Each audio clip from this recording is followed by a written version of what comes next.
은혜로우신 하나님 감사합니다.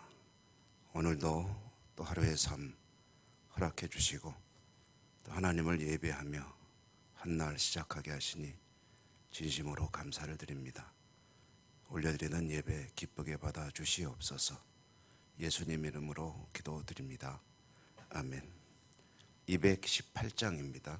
218장 통일찬송가는 369장.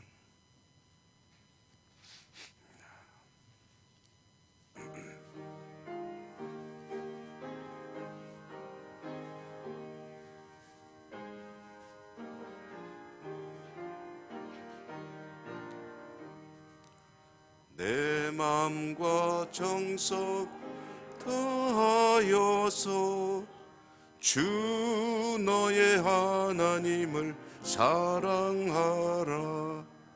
내 몸을 아끼고 사랑하듯 형제와 이웃을 사랑하라. 주께서 우리에게 명하시니 그 명령 따라서 살아가리. 널 미워 해치는 원수라도 언제나 너그럽게 사랑하라. 널 핍박하는 자 위에서도 신실한 마음으로 복을 빌라. 주께서 우리 명하시니 그 명령 따라서 살아가리. 나 항상 주님을 멀리하고 형제를 사랑하지 못하였다. 이러한 주께서 몸버려 죽으셨다. 속죄의 근사 받은 이 몸 내 생명 다 바쳐 충성하리.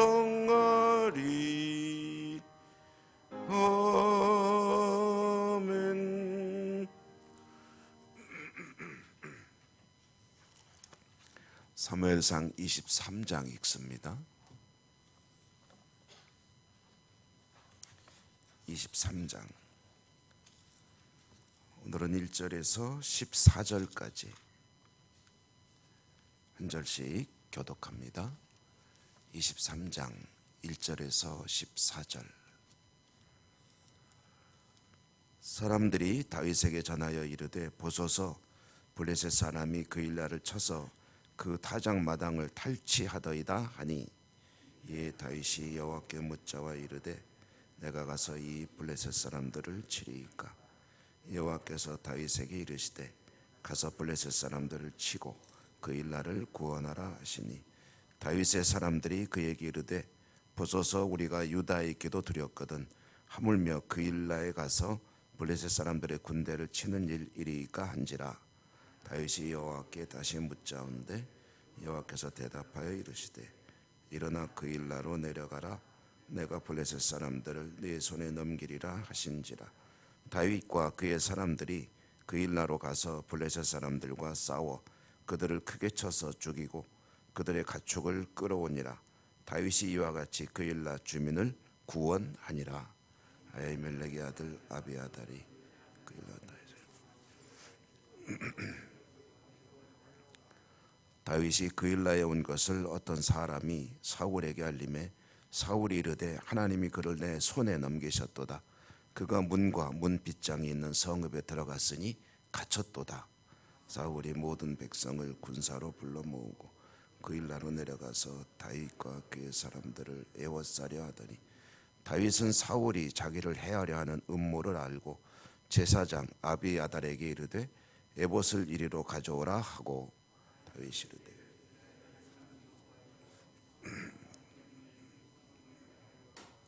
그일라로 내려오기를 구한다. 주의 종이 분명히 들었나이다. 그일라 사람들이 나를 그의 손에 넘기겠나이까? 주의 종이 들은 대로 사울이 내려오겠나이까? 이스라엘 하나님 여호와여, 원하건대 주의 종에게 일러 주옵소서 하니 여호와께서 이르시되 그가 내려오리라 하신지라. 손에 넘기겠나이까? 여호와께서 이르시되 다윗과 그의 사람 600명 가량이 일어나 그일라를 떠나서 갈 수 있는 곳으로 갔더니 다윗이 그일라에서 피한 것을 어떤 사람이 사울에게 말하매 사울이 가기를 그치니라. 다윗이 광야의 요새에도 있었고 또 십광야 산골에도 머물렀으므로 사울이 매일 찾되 하나님이 그를 그의 손에 넘기지 아니하시니라. 아멘. 주님 은혜가 함께 하시기를 기원합니다. 우리 교우들에게 많은 또 심려를 끼쳐드려 대단히 죄송하고요. 기도하신 덕분에 이제 법정 격리 기간은 지났고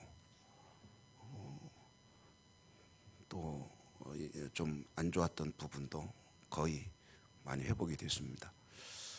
약간 코맹맹이 소리가 나긴 하지만 뭐 그런 대로 이제 어느 정도 괜찮게 됐습니다. 감사드리고요. 오늘 말씀을 읽으면서 여러분 어떤 생각하셨는지 모르겠지만 시편이 떠오르는 그런 내용입니다.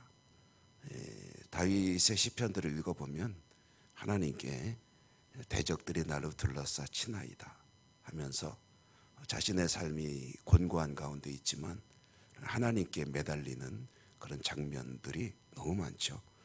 그렇게 위기 속에 처하게 되지만 그러나 하나님께 매달리고 하나님이 응답하시고 그래서 하나님의 구원을 찬양하는 그런 시편이 너무 많죠.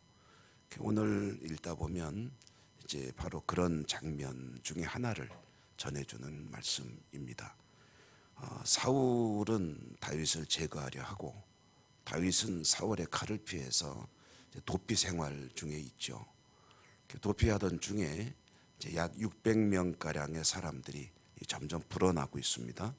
다윗을 추종하게 되고 그런 와중에 이제 다윗이 한 뉴스를 접하게 되는데 그거는 이제 블레셋 사람들이 침공해 왔다.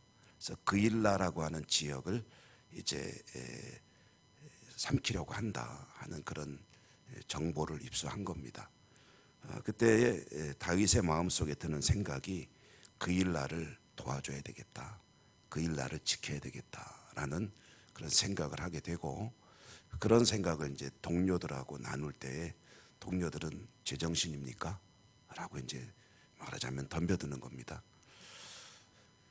우선 그일라라고 하는 이 지역이 어떤 지역이냐 하면은 우리나라로 치면은 남북이 대치되는 상황 속을 염두에 두고 비유하자면 저 휴전선 밑에 이제 파주 뭐 이런 지역 정도로 이해하시면 되겠습니다. 그러니까 블레셋과 이스라엘의 경계선에 있는 이스라엘 땅. 그러니까 이제 블레셋에서 그일라를 집어삼키고 계속 밀고 들어오면 이제 이스라엘 내륙 지방으로 들어오게 되는 거죠. 그때 다윗은 그일라를 블레셋에게 넘겨주면 안 된다라는 차원에서 그일라를 도와주려고 하는 건데 이제 결국은 도와주죠.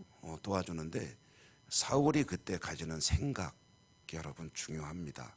이 다윗과 사울의 생각을 이제 대비해 볼 수 있죠. 다윗은 도피 중에 있지만 이 자기 조국 이스라엘이 위기에 처할 때 가서 그 지역을 도와주겠다라는 생각을 하고요. 사울은 그일라를 지키려는 생각보다는 이 기회에 다윗을 제거하겠다라는 그런 생각을 하게 되니 사실 한 나라의 지도자로서 어떻게 두 사람이 대비가 되는가 하는 것이 아주 명확하게 부각이 되죠. 더 큰 적은 블레셋 아닙니까?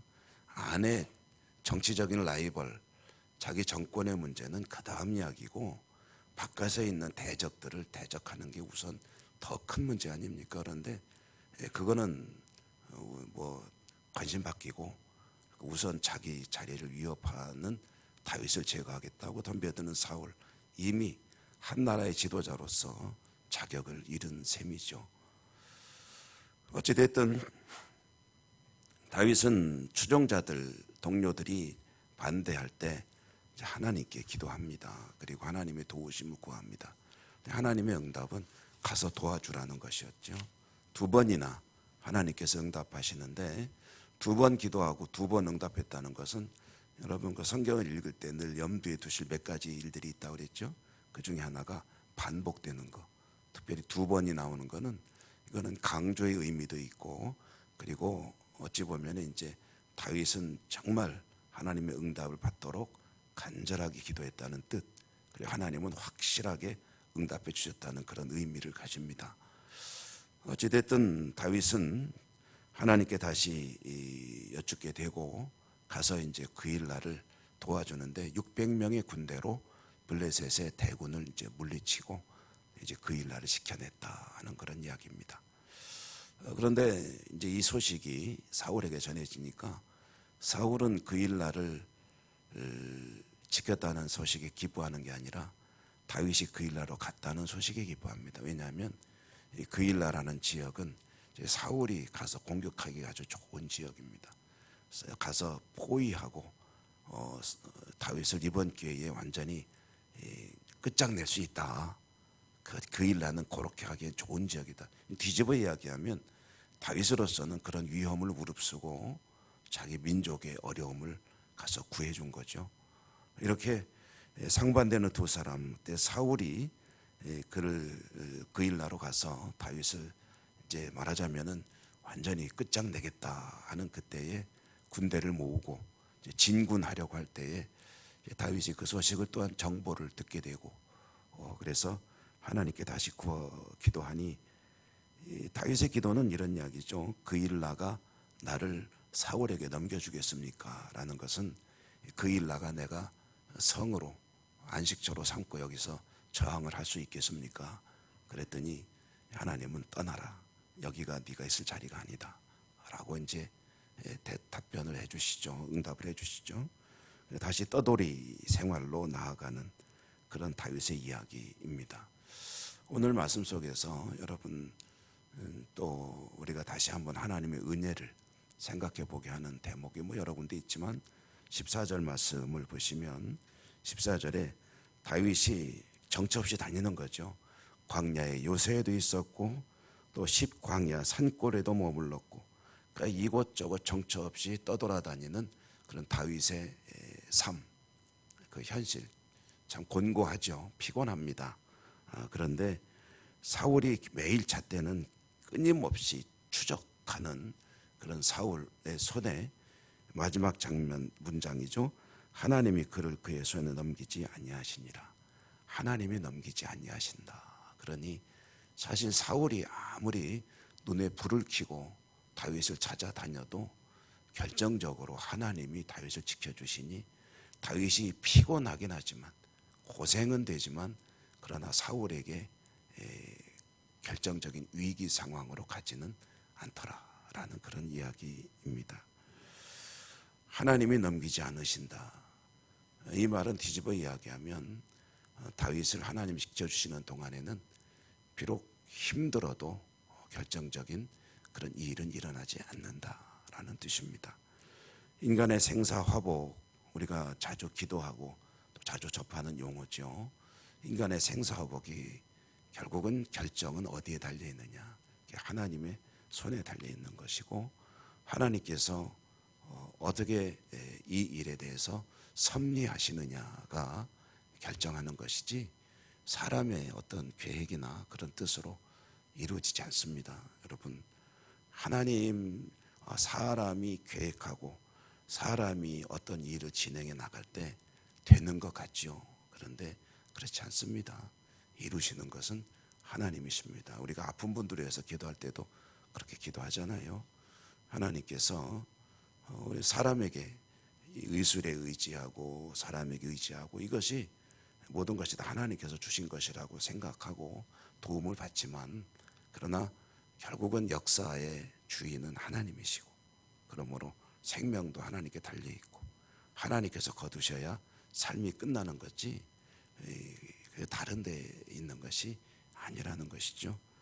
하나님께 달려있는 인생 뒤집어 이야기야 다시 한번 해보죠. 위기인 것 같지만 하나님을 의지하는 이에게 결정적인 그런 진짜 문제는 발생하지 않는다. 문제 없다.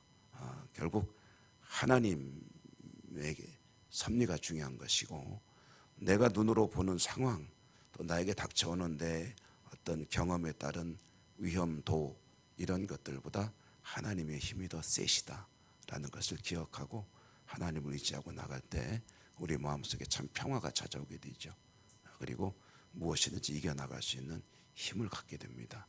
하나님이 결정자이시다.